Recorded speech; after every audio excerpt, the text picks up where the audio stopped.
In the next assignment, we're supposed to print all non-empty substrings of a string, such as here the substrings of Fred, in decreasing length, starting with the full string and ending with the strings of length 1.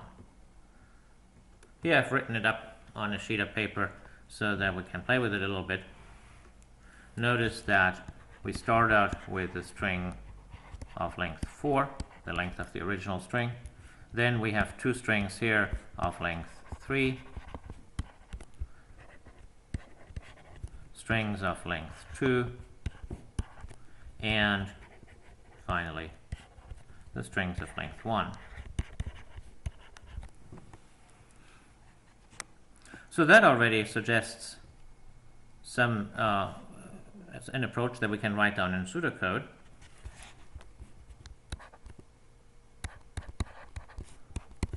So we'll let I run from the length to 1, decrementing each time, of course. And in each step, we say print all substrings of length I. If we knew how to do that, we'd plainly be done. So now let's look at that problem. Let's take a somewhat longer string just to make it more real. So I'll take this string here, and now I want to compute all substrings of length I. Well, that's still too complicated. Let's print all substrings of length 3. How would I do that? I'd first print this one. Then I'd print this one. Then this one. And this one. This one, and finally the one back here. Then I have to stop because then I can no longer form a substring of length 3. So let's look at the index values here.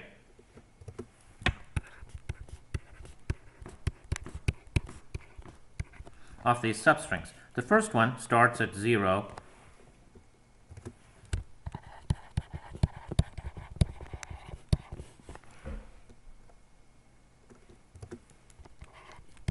and goes to 3 because I have to write down the one that I don't include.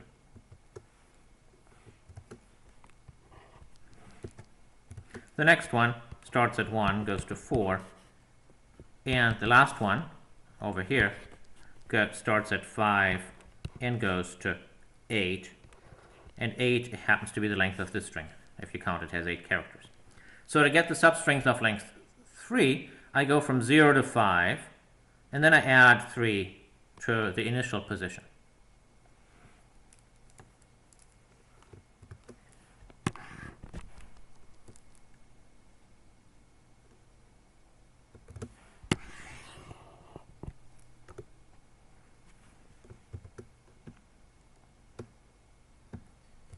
So let's now do it for length I. So how do I form a substring of length I?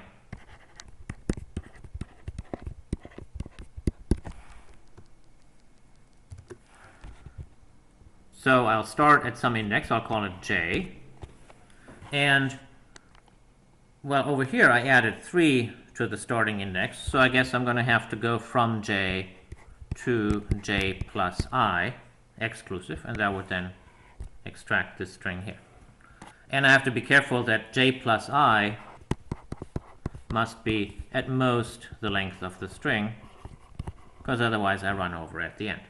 So that means that j has to be at most the length minus I, and of course j starts at 0. So that's my recipe. So for these ones I can now say for j goes from 0 to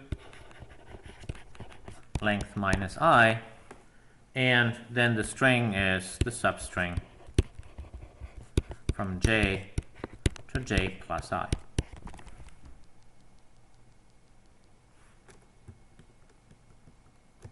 And here is the code.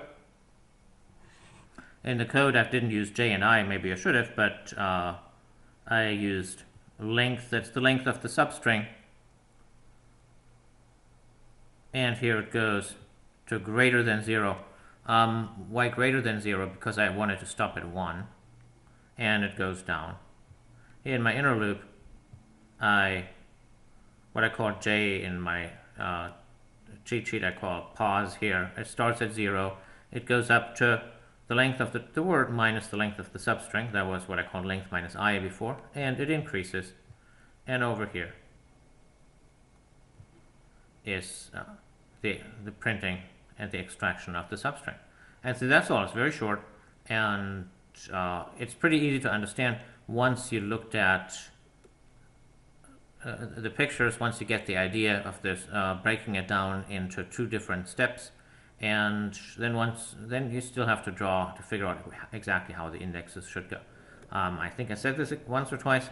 The only way to do this is to get out a sheet of paper and just make sketches, doodle around, get the indexes right, and then when you have that, then you can go and put it into code.